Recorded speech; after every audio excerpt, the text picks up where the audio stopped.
Scout Captain Zethkari had seen many worlds during his 2 centuries of service to the Galactic Empire.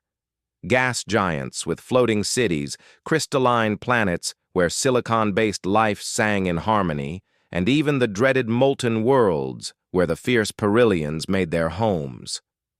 But nothing had prepared him for the blue-green marble that hung before his ship's sensors. "Captain," his navigation officer Yilandra called out, her forearms dancing across the control panels with practiced efficiency. "We've completed our scan of the 3rd planet in this system. The readings are unusual." Zethkari's tail twitched with curiosity, a nervous habit he'd developed over his long career. "Define unusual, navigator." Yilandra's large, compound eyes flickered as she reviewed the data. The planet shows signs of a Class 7 civilization. Basic technology, nuclear weapons, primitive space travel. But, Captain, this world— She paused, her natural caution making her hesitate. "This world shouldn't support complex life." The bridge fell silent except for the gentle hum of the ship's systems. Zethkari felt his primary heart skip a beat, while his secondary heart maintained its steady rhythm, a biological backup system that had saved his species countless times during their evolution on the peaceful meadow world of Veltas. "Explain," he commanded. Yilandra's claws clicked against her console as she pulled up the planetary analysis. "Captain, the gravitational force is nearly twice what our species considers survivable for extended periods. The atmosphere contains a highly reactive gas that would poison most known life forms. The planet experiences violent weather patterns, massive seismic activity, and impact events from space debris." Chief Science Officer Morden raised his massive head from his station. The Titan race was known for their size and strength, standing nearly 3 meters tall with thick armored skin. Even he seemed disturbed by the readings. "Captain, I've run the analysis 3 times. This planet registers as a Class 12 death world. The biological readings show complex life forms that have not only survived, but thrived in conditions that would kill most galactic species within hours." Zethkari felt his scales shift color, a sign of deep unease among his people. "You're telling me there's intelligent life on a death world?" "Not just intelligent life, Captain," Yilandra whispered. "They call themselves humans. And according to their own data transmissions, they consider their world normal." The captain stood from his command chair and walked to the main viewing screen. Earth filled the display, looking deceptively peaceful with its swirling white clouds and blue oceans. "Show me these humans." The screen shifted to display intercepted video transmissions from Earth's communication networks. Zethkari watched in growing horror as images flashed before him. Humans throwing themselves from aircraft with only fabric parachutes. Humans climbing sheer rock faces with their bare hands. Humans running incredible distances for something they called fun. Humans deliberately exposing themselves to their sun's radiation to change the color of their skin. "By the 7 moons," Morden breathed. "They intentionally subject themselves to stress for entertainment." But worse was yet to come. The next series of transmissions showed human warfare. Unlike the carefully orchestrated conflicts of the Galactic Empire, where battles were fought with precision weapons from safe distances, human warfare was brutal and close. The crew watched in stunned silence as humans engaged in hand-to-hand combat, used explosive weapons in close proximity to themselves, and showed a disturbing willingness to sacrifice their own lives to achieve objectives. "Look at their physiology," Yilandra pointed out, highlighting anatomical data they'd gathered. "Dense bone structure to support them in high gravity, incredibly efficient cardiovascular systems with redundant organs. Their hands are designed for gripping and manipulation in ways that suggest tool use under extreme stress. And Captain—" She paused again, her voice dropping to a whisper. They heal from injuries that would be fatal to most species. Zethkari's tail was now thrashing behind him, a sign of extreme agitation. Communications Officer Pelthar, have you analyzed their languages? Pelthar, a slender member of the peaceful harmonizer race, looked up from his station with obvious distress. Captain, they have over 7,000 different languages on a single world. Most species develop one, perhaps two languages before achieving unity. But humans, they seem to thrive on diversity and conflict. Their literature and entertainment are filled with stories of warfare, survival against impossible odds, and conquest. The captain moved to the tactical station where Lieutenant Kextar, a member of the militaristic blade claw species, was reviewing defensive protocols. Lieutenant, your assessment? Kextar's razor-sharp claws extended unconsciously, a defensive response his people had developed over millennia. Captain, these humans possess something I've never seen in any species. They appear to have no natural fear response to danger. Look at this. He brought up more transmissions showing humans in various extreme situations. They regularly place themselves in mortal danger for reasons that make no logical sense. They have something they call extreme sports, where the goal appears to be to barely survive dangerous activities. But more concerning, Kextar continued, his voice dropping to a growl, their military tactics show a level of aggression and adaptability that's unprecedented. They fight in every possible environment, underwater, in the air, in frozen wastelands, in burning deserts, and they appear to excel in all of them. Zethkari returned to his command chair, his mind racing. Science officer, what's your conclusion about their technological development? Morden's massive frame shifted as he compiled his report. Captain, they've achieved nuclear technology in just a few millennia. Most species take tens of thousands of years to reach this point. They've been to their moon using chemical rockets, which is terrifying when you consider the energy requirements and danger involved. Their computer technology is advancing at an exponential rate. If current trends continue, they'll achieve faster-than-light travel within a few centuries. But here's what's truly disturbing, Morden added. They developed all this technology while constantly fighting among themselves. Their entire technological advancement has been driven by warfare and competition. Every major breakthrough in their science has been applied to both creation and destruction. Yolandra looked up from her station, her compound eyes reflecting fear. Captain, I've been monitoring their global communications. They're not a unified species. They have hundreds of separate political entities, many of which are actively hostile to each other. Yet somehow, they continue to advance technologically and maintain complex global systems. The bridge crew fell silent, each member contemplating the implications. Finally, Communication Officer Pelthar spoke up. Captain, there's something else. Their entertainment media is filled with stories about space exploration and contact with alien species. But in most of these stories, humans are portrayed as either conquering other species or being conquered by them. They seem to view the universe as either a challenge to overcome or a threat to defeat. Zethkari felt a chill run through his body. In all his years of exploration, he had encountered species that were peaceful, species that were territorial, and even species that were aggressive.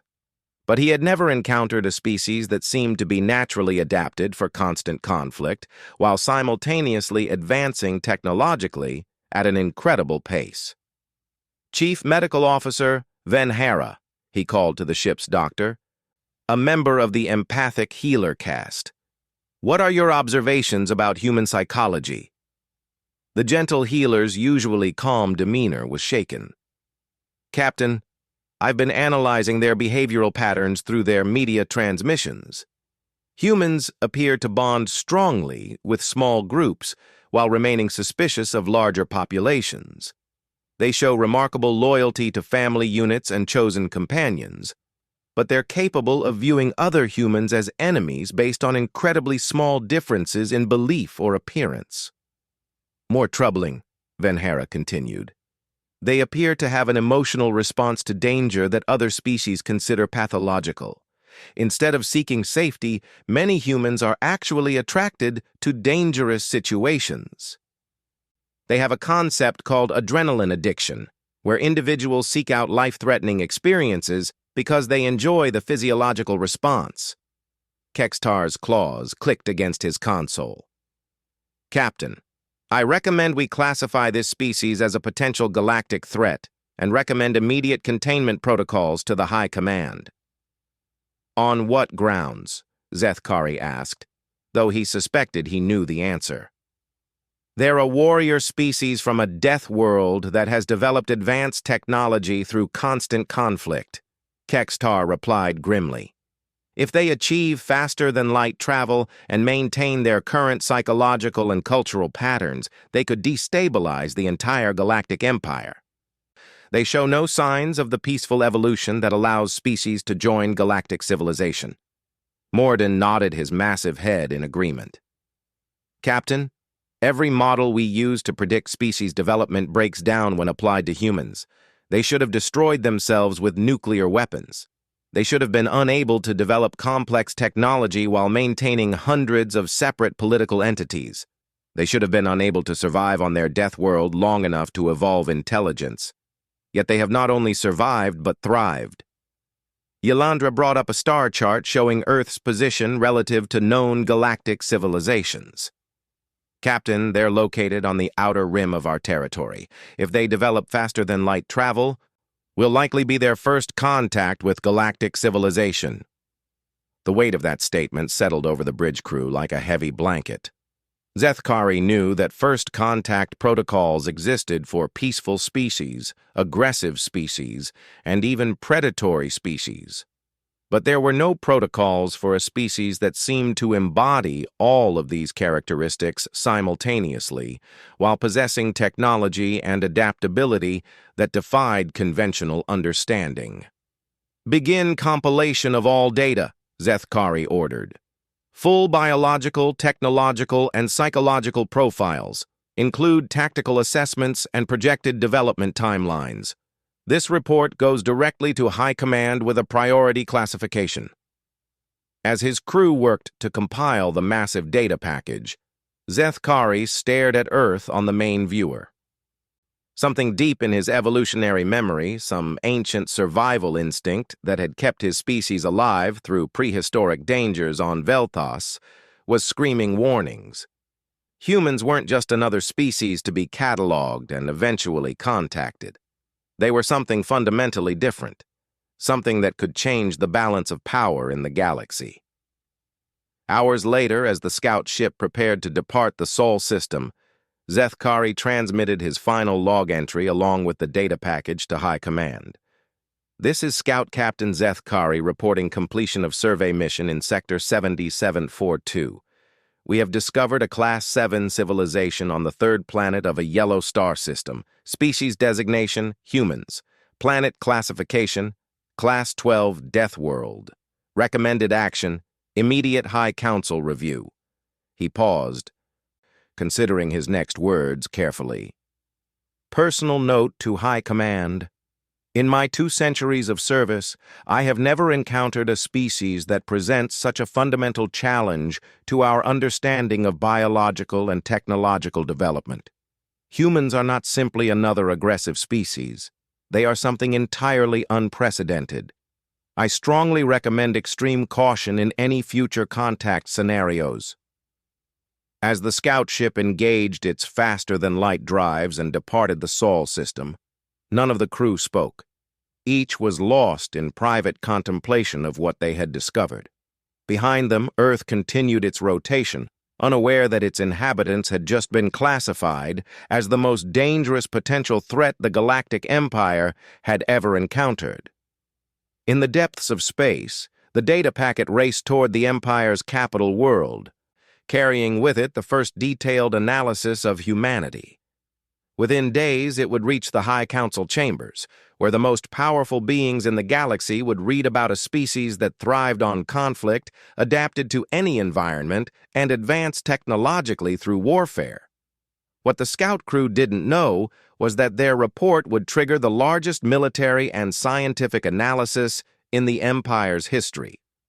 Teams of specialists would study every aspect of human civilization, looking for weaknesses and trying to understand how such a species could exist. The conclusion they would reach would terrify the High Council and set in motion events that would change the galaxy forever. But for now, Earth spun peacefully in its orbit, and humanity continued its daily existence, unaware that they had just been discovered by a galactic civilization that viewed them as the most dangerous force in the universe. High Counselor Thex Mori stood before the assembled leaders of the Galactic Empire, her ancient form radiating the authority that came from 5 centuries of leadership. The crystalline chamber of the High Council was filled with representatives from dozens of species, each one reviewing the data packet that had arrived from the Outer Rim survey.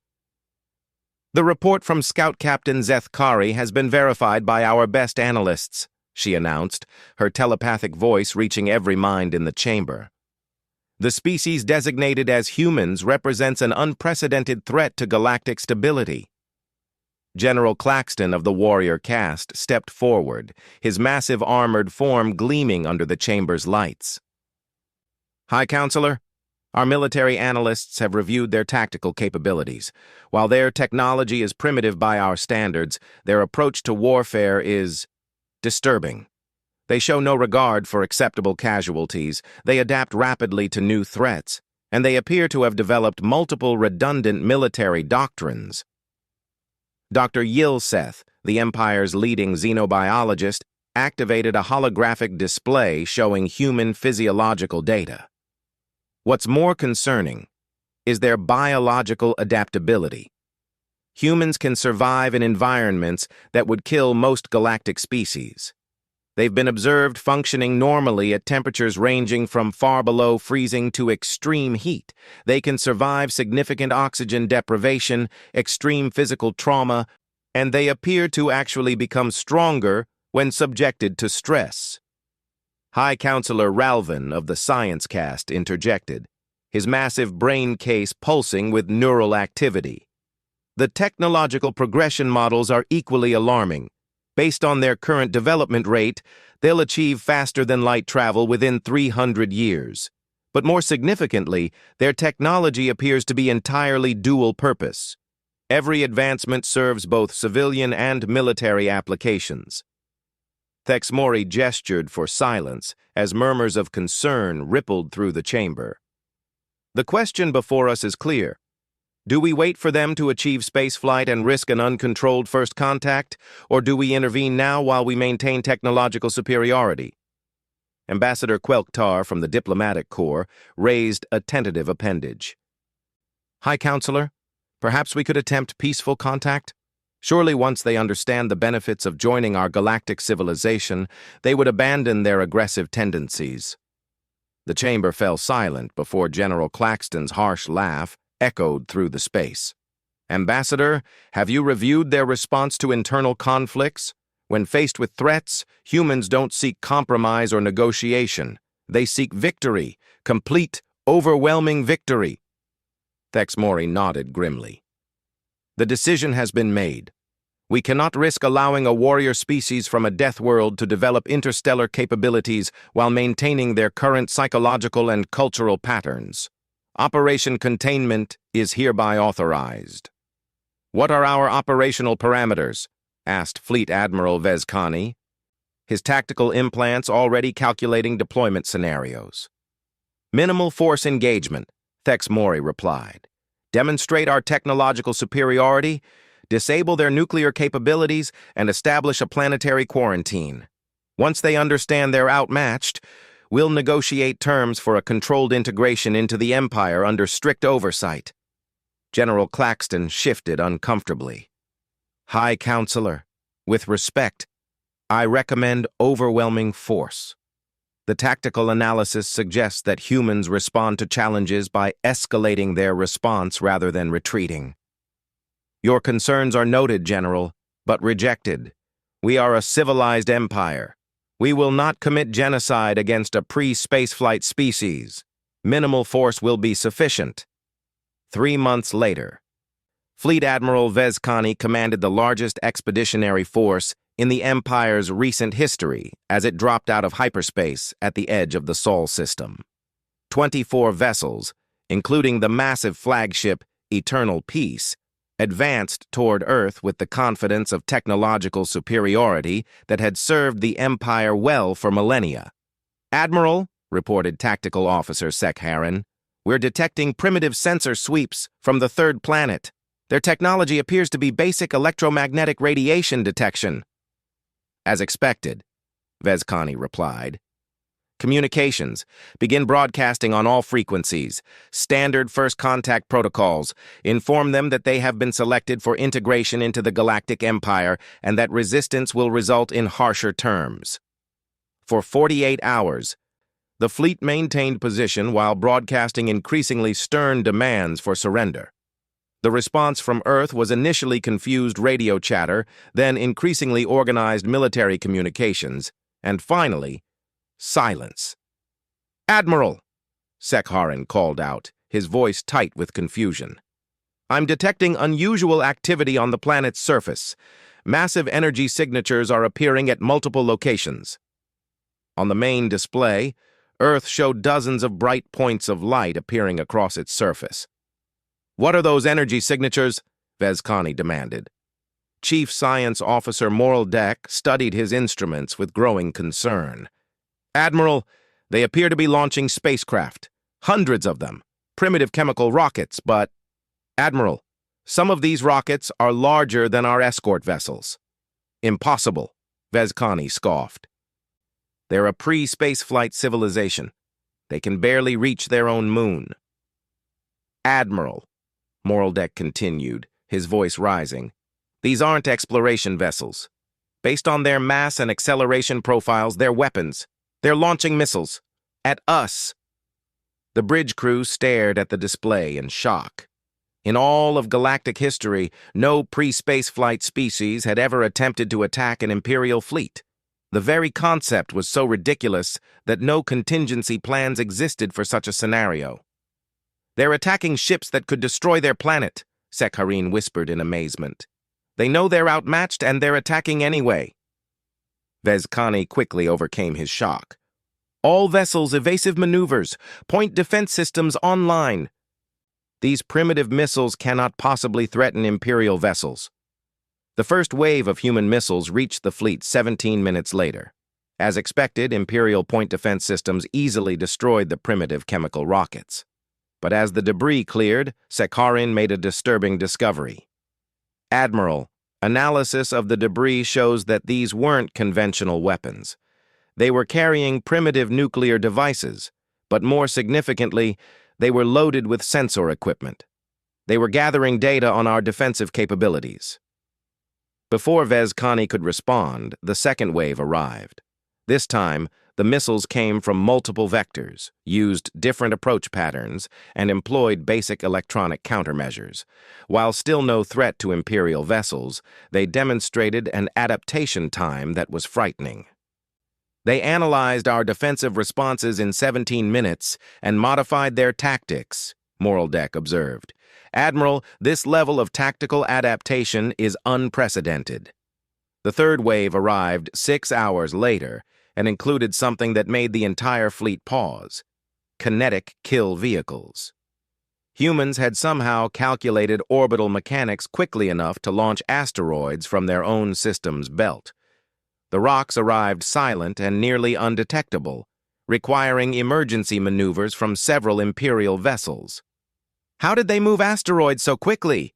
Vezkani demanded.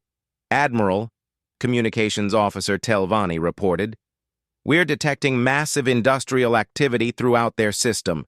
They're not just launching weapons from their planet. They've mobilized their entire industrial base, mining operations, orbital platforms, even their space station. Everything they have in space is being converted to weapons platforms." Admiral Vezkani felt the first touch of something he hadn't experienced in his distinguished career: uncertainty. "General quarters, All vessels assume combat positions. Commence planetary bombardment of military targets. The Imperial fleet began its bombardment with precision energy weapons, targeting known military installations on Earth's surface. The response was immediate and shocking. The planet's surface erupted with defensive fire. Primitive but surprisingly effective anti-aircraft weapons engaged Imperial atmospheric craft. More significantly, hidden installations revealed themselves by launching more sophisticated missiles than Earth's technology should have allowed. "Admiral," Sakharin called out, his voice shaking. "They've been hiding their actual capabilities. These new missiles are showing guidance systems and propulsion that's far more advanced than our initial assessment indicated." "How is that possible?" "They appear to have accelerated their development in the 3 months since our arrival was announced. Admiral, they've compressed decades of technological advancement into 3 months." Moraldeck looked up from his science station in amazement. "Admiral, I'm detecting something incredible. They're not just defending themselves, they're learning from every exchange. Each wave of their attacks shows improvements based on our responses. It's like they're treating this as a massive field test." The 4th wave of human attacks included something that sent chills through every member of the Imperial fleet. Ships, actual spacecraft, launched from Earth's surface using technology that hadn't existed in their databases 3 months earlier. "These vessels are showing propulsion systems that are barely sublight," Sakharin reported. "But Admiral, their construction, they're built like weapons. Everything about them is designed for combat. No crew comfort, no exploration equipment, no scientific instruments, just weapons, armor, and propulsion." Vezkani watched as the primitive human vessels engaged his fleet in actual space combat. They were hopelessly outmatched in every technological category, but their tactics were unlike anything in Imperial military doctrine. The human ships attacked in coordinated swarms, used their own vessels as shields for others, and showed a willingness to ram Imperial ships when their weapons proved ineffective. "Admiral," Telvanni reported, "we're receiving communications from the planet. They're demanding that we leave their system." "They're demanding?" Vezkani couldn't hide his amazement. "They're losing every engagement. Their casualties must be enormous. And they're making demands?" "Yes, Admiral. But there's more. They're threatening to use what they call nuclear option if we don't withdraw." Moraldeck's instruments lit up with new readings. "Admiral, massive energy signatures are appearing on the planet's surface. These readings are... Admiral, they're preparing to detonate their entire nuclear arsenal." "At us?" "No, Admiral. At themselves. They're threatening to render their own planet uninhabitable, rather than submit to conquest." The bridge fell silent except for the hum of ship's systems. Vezkani stared at the display showing Earth, a planet whose inhabitants were willing to destroy their own world rather than surrender to a technologically superior force. "Admiral," Sakharin called out, "new contacts, massive ones." The display showed the largest human spacecraft yet, clearly constructed in space using materials that could only have come from completely mobilizing their space-based industry. These ships were larger than Imperial cruisers and were approaching the fleet with obvious hostile intent. "Admiral," Moraldeck reported, "these ships are showing energy signatures that suggest they're powered by fusion reactors. They've gone from chemical rockets to fusion power in 3 months. And Admiral," Sakharin added grimly, "our sensors indicate these ships are carrying nuclear weapons. Lots of them." Vezkani made a decision that would haunt him for the rest of his career. "All ships, withdraw to minimum safe distance. Maintain defensive positions, but cease offensive operations." "Admiral?" his tactical officer asked in surprise. "These humans are not responding to our attacks according to any known psychological profile," Vezkani explained. "Instead of being intimidated by our technological superiority, they're using our attacks as learning opportunities. Instead of surrendering when faced with overwhelming force, they're escalating. and instead of seeking survival when faced with extinction, they're threatening mutual destruction. He paused, staring at the blue-green world that had just demonstrated that it contained the most dangerous species the Empire had ever encountered. Send a message to High Command. Operation Containment has failed. The humans are not responding to force with submission. They're responding with adaptation and escalation. As the Imperial fleet withdrew to a safe distance, none of them noticed the small, stealthy probes that human spacecraft had deployed during the engagement. These probes, built using technology reverse-engineered from captured Imperial debris, were already beginning their journey toward Imperial space. On Earth, in hidden command bunkers around the globe, human military leaders were analyzing every second of the engagement. They had gained invaluable information about Imperial technology, tactics, and most importantly, psychology.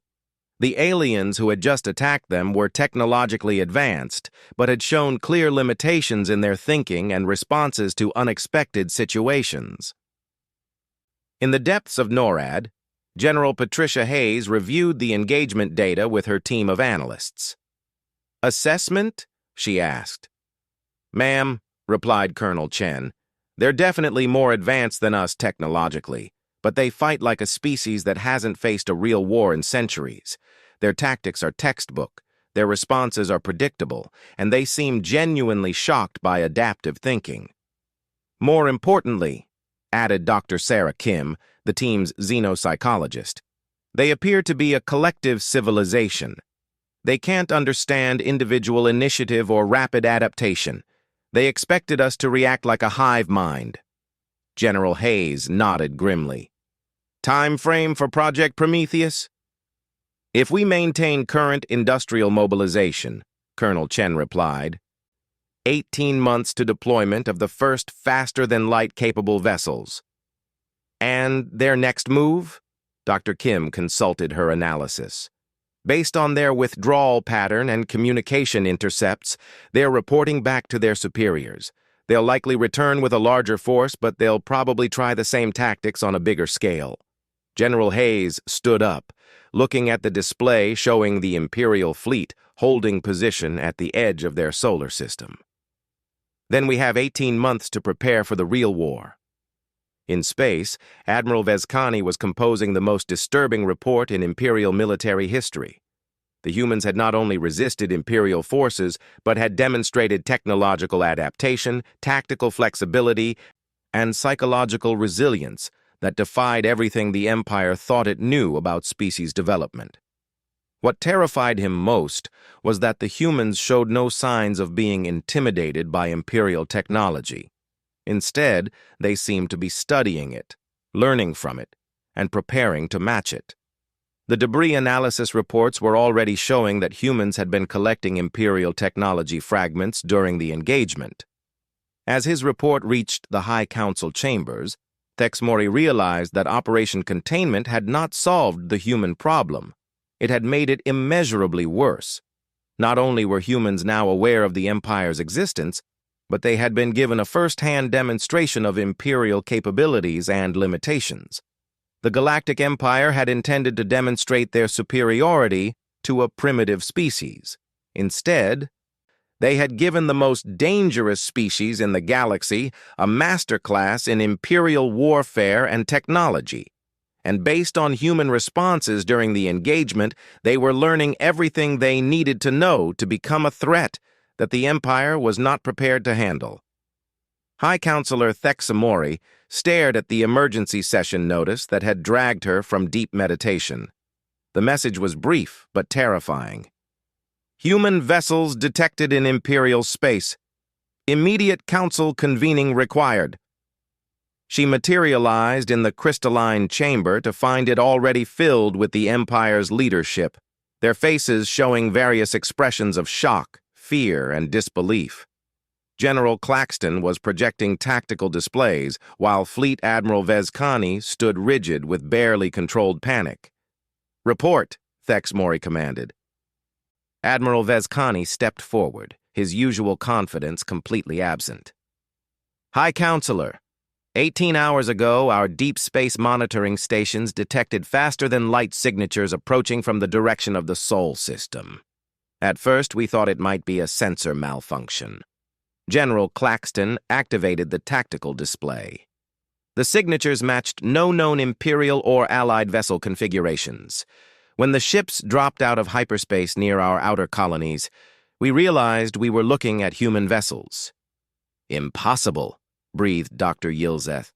Our projections gave them 3 centuries before achieving faster-than-light travel. The projections were wrong, Vezkani replied grimly. Not only have they achieved faster-than-light travel, but their ships are using technology we don't recognize. They've advanced beyond simple reverse engineering of our captured equipment. They've innovated. Thex Mori felt ancient dread creeping through her consciousness. How many ships? That's the problem, General Claxton answered. We don't know. They appear and disappear at will. Our sensors can detect them when they want to be detected, but they seem to have developed stealth capabilities that surpass our detection systems. Science Counselor Ralvin projected new data into the chamber. What's more disturbing is the timeline. Based on our original contact 18 months ago, they've compressed 3 centuries of technological development into less than 2 years. This level of advancement is theoretically impossible. Unless, Dr. Yilseth added quietly, they were already much more advanced than we realized and were hiding their capabilities. Admiral Vezkani shook his head. No, our original scans were accurate. They were at the technological level we assessed. What we failed to understand is their capacity for exponential advancement when presented with new challenges. The chamber fell silent as the implications sank in. Thex Mori finally spoke. What have these human vessels done? General Claxton's expression darkened. They've been conducting what can only be described as reconnaissance operations throughout Imperial space. They appear near colony worlds, scan our installations, and disappear before our defense forces can respond. But that's not the worst part. He paused, clearly reluctant to continue. They've been making contact with non-Imperial species, pirates, rebels, independent worlds, and even some of our own Outer Rim colonies that have been considering independence. They're not just gathering intelligence, they're building relationships. Diplomatic Counselor Quelktar stepped forward, his usual calm demeanor shattered. High Counselor, we've intercepted communications between human representatives and various non-aligned species. The humans aren't seeking to conquer or dominate. They're offering partnerships, technology sharing, and mutual defense agreements. Defense against what? Thex Mori asked, though she suspected the answer. Against us, Quelktar admitted. They're presenting the Empire as an aggressive, expansionist force that attacks peaceful civilizations. They're using our own attack on Earth as evidence.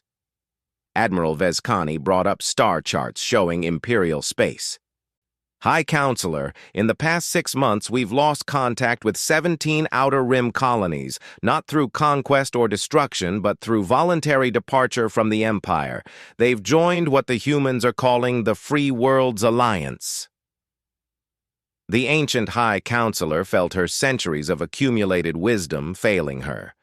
Never in the Empire's history had they faced a threat that combined military capability, technological advancement, and diplomatic sophistication in such a way.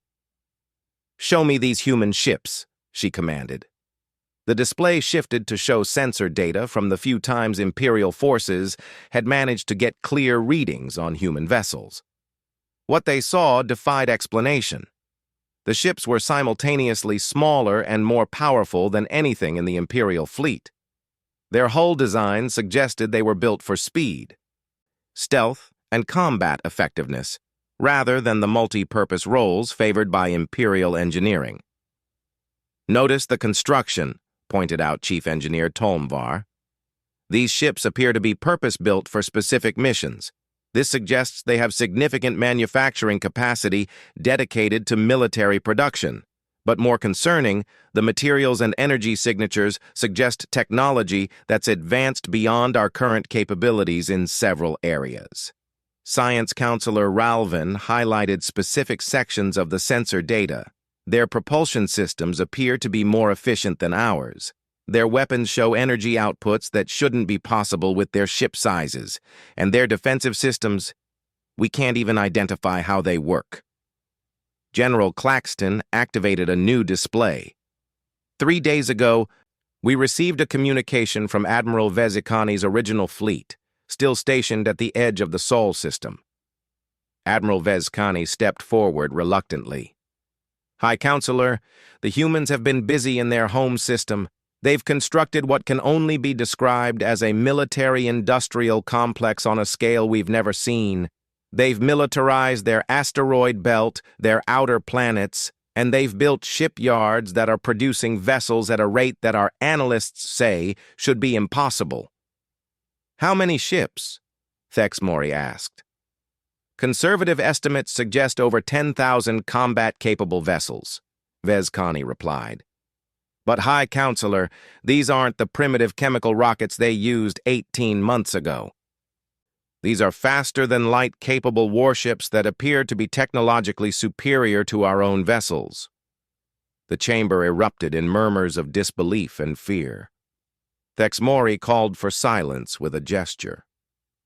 You're telling me that in 18 months a species we classified as pre-spaceflight has built a fleet that rivals the entire Imperial Navy? Not rivals, General Claxton corrected grimly. Exceeds. Based on sensor analysis and engagement reports from our outer rim forces, human ships are individually superior to Imperial vessels in every measurable category.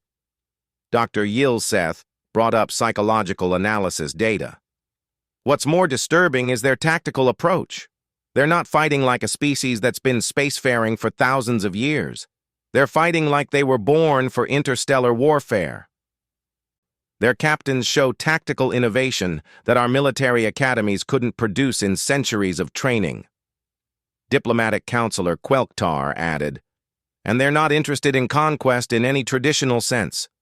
Every species they've contacted has been offered partnership rather than subjugation. They're building a coalition based on voluntary cooperation rather than forced compliance. The ancient High Counselor felt the weight of her centuries pressing down on her. What do they want? That's what makes this so terrifying, Admiral Vezcani answered. They want us to leave them alone, but they're not willing to simply defend themselves. They're actively working to ensure we can never threaten any species again. General Claxton activated a display showing the current tactical situation. High Counselor, in the past month, human fleets have appeared in 17 different Imperial systems simultaneously.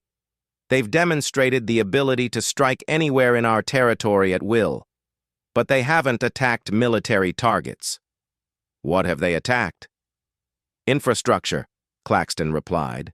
Communication relays, supply depots, administrative centers.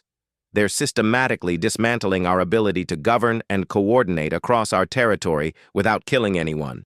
It's surgical, precise, and devastating to our operational capabilities. Thexmori studied the display showing the Empire's territory. Red marks indicated systems where human activity had been detected. The pattern was clear and terrifying. Humans weren't just randomly attacking Imperial assets. They were implementing a comprehensive strategy designed to fragment the Empire. They're forcing independence, she realized. They're not trying to conquer our territory. They're making it impossible for us to maintain control over unwilling populations. Science Counselor Ralvin nodded grimly. Our analysis suggests that within 6 months, the Empire will lose cohesion across approximately 60% of our current territory. Not through conquest, but through voluntary departure of member worlds seeking independence. Admiral Vezcani brought up intelligence reports. High Counselor, we've intercepted human communications with various species throughout Imperial space. They're not offering to replace our rule with their own. They're helping species establish independent governments and offering them technology and protection to maintain that independence. Diplomatic Counselor Quelktar stepped forward. High Counselor, 3 days ago we received a direct communication from the human government. They've offered to negotiate. Negotiate what? The peaceful dissolution of the Galactic Empire and the establishment of what they call a Galactic Federation based on voluntary membership and mutual cooperation. The chamber fell completely silent. The idea that a species they had discovered less than 2 years ago was now offering to negotiate the dissolution of a galactic empire that had existed for millennia was beyond comprehension. "Show me this communication," Thexmori commanded. The display shifted to show a human female standing in what appeared to be a spacecraft command center. She spoke in accented galactic standard, clearly learned recently but competently delivered. "Greetings to the High Council of the Galactic Empire. I am Admiral Sarah Chen, representing the United Earth Defense Force and the Free Worlds Alliance. We are prepared to discuss terms for the peaceful transition from your current imperial system to a federation based on voluntary cooperation and mutual benefit." The human paused, her expression serious but not hostile. "We understand that change is difficult, especially for a civilization as ancient as yours. However, recent events have demonstrated that the imperial model is unsustainable when faced with species that refuse to accept subjugation. We offer you a choice," the human continued. "You can attempt to maintain your empire through force, in which case you will discover that you are no longer the dominant military power in this galaxy. Or you can work with us to create a system that benefits all species while respecting their independence and sovereignty." The message concluded with coordinates for a proposed meeting location and a time limit of 30 days for a response. General Claxton was the first to break the silence. "High Counselor, this is obviously an ultimatum disguised as diplomacy. They're demanding that we surrender our entire governmental structure." "No," Thexmori replied slowly. "They're offering us a way to avoid a war we cannot win." "High Counselor?" Admiral Vezkani asked in shock. Thexmori gestured to the tactical displays surrounding them. "Look at the evidence. In 18 months, a single species has gone from pre-space flight to technologically superior to us. They've built a fleet that exceeds our capabilities. They've formed a coalition that includes dozens of species and is growing daily. They've demonstrated the ability to strike anywhere in our territory at will." She paused, her ancient wisdom finally grasping the full scope of what they faced. "But most significantly, they've shown that they understand something we forgot millennia ago. True power doesn't come from the ability to force obedience. It comes from inspiring voluntary cooperation." Science Counselor Ralvin studied the data one final time. "High Counselor, if we refuse their offer, what are our chances of maintaining the Empire?" "Based on current trends," she replied, "0. They're not trying to conquer us. They're making conquest unnecessary by offering every species in our territory something better than what we provide." Admiral Vezkani struggled with the implications. "Are you suggesting we surrender to a species we discovered less than 2 years ago?" Thexmori looked around the chamber at the faces of leaders who had governed a galaxy for centuries. "I'm suggesting we acknowledge reality. We labeled humans as the most dangerous species we'd ever encountered. We were wrong. They're not dangerous. They're beyond our comprehension. The Empire survived and grew for millennia because we were the most advanced civilization in the galaxy," she continued. "That is no longer true. Humanity has demonstrated technological advancement, military capability, diplomatic skill, and strategic thinking that exceeds anything in our experience." General Claxton made one final attempt. "High Counselor, surely we can mobilize our full military resources and overwhelm them through sheer numbers." "With what?" Thexmori asked. "Half our fleet is already engaged in suppressing independence movements inspired by human diplomacy. Our outer colonies are declaring independence faster than we can respond. Our communication and supply networks are being systematically disabled by human operations. And every engagement with human forces has resulted in decisive defeats for our ships." She activated a final display showing the current state of the Empire.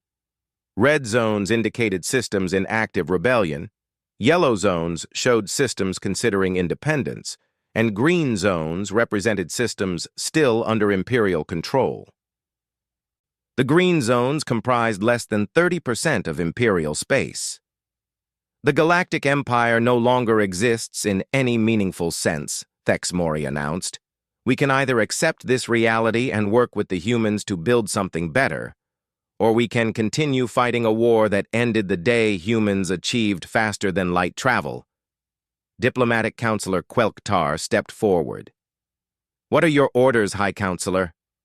Thexmori stood silently for a long moment, contemplating the end of an era and the beginning of something unprecedented. Send a response to Admiral Chen. The Galactic Empire accepts their invitation to negotiate. As the High Council prepared to respond to humanity's ultimatum, none of them realized that their decision was being monitored by human intelligence assets that had infiltrated Imperial communications months earlier. The humans had been preparing for both scenarios, peaceful transition or continued war, and they were ready for either outcome. In Earth's orbital command center, Admiral Chen reviewed the latest intelligence reports with satisfaction. The Galactic Empire was crumbling exactly as human analysts had predicted. Their rigid, hierarchical structure was completely unsuited to dealing with the rapid, adaptive responses that humanity had demonstrated. "Admiral," reported her intelligence officer, "we're receiving the Imperial response." Chen smiled as she read the acceptance of their negotiation offer. "Signal all Free Worlds Alliance members. The negotiations are beginning, and prepare the documents for the Galactic Federation Charter." As the largest fleet in human history prepared for the transition from war footing to peace negotiations, Admiral Chen reflected on how much had changed since that first contact 18 months ago.